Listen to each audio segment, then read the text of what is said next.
Soy ajustadora de seguros, y el daño en estas casas no era por desastre natural, sino por algo tan imposible que mi empresa lo ocultó.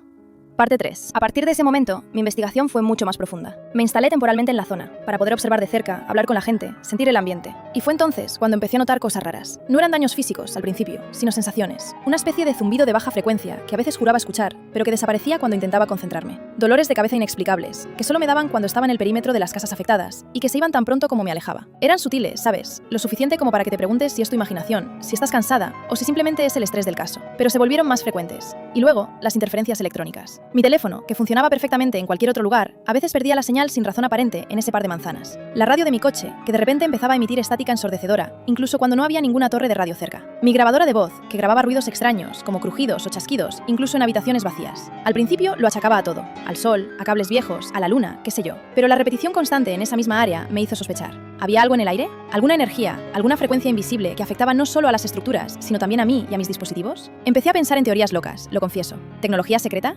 ¿Experimentos militares fallidos? La curiosidad se estaba convirtiendo en una especie de paranoia controlada. Cada vez que iba a esas calles, sentía una opresión en el pecho, una sensación de que algo estaba observando, o peor aún, interfiriendo. Era una sensación muy desasosegante, te lo digo, como si la realidad misma estuviera desafinada en ese pequeño trozo de mundo. Y lo más inquietante es que no podía explicarlo con nada de lo que sabía. Una sensación de que la realidad misma se estaba deshilachando a mi alrededor, revelando un lado oculto y perturbador. Pasé semanas en el barrio, hablando con todo el mundo, desde el cartero hasta los vecinos más jóvenes. Y fui hablando con una señora mayor, la doña Carmen, que vivía justo enfrente de la casa de los Guzmán, cuando encontré el primer hilo. Doña Carmen me contó, entre otras cosas, que casi todos los residentes de su calle, los más viejos especialmente, compartían un pasatiempo muy particular. Eran aficionados a la radioafición, ¿sabes? Pero no con equipos modernos y digitales. No, ellos usaban radios antiguas, de válvulas, con antenas caseras y equipos que, según ella, suenan como cuando hablan los extraterrestres. Me pareció curioso, sin más. Otra cosa que me dijo es que solían hacer sesiones conjuntas, 1 o 2 veces por semana, donde todos sintonizaban la misma frecuencia y hablaban entre ellos o intentaban contactar con otros radioaficionados lejanos. Y no solo radioaficionados. Había otro grupo, también de gente mayor, que se dedicaba a restaurar y operar viejos equipos de sonido, tocadiscos y amplificadores vintage de esos enormes, de los años 50 y 60,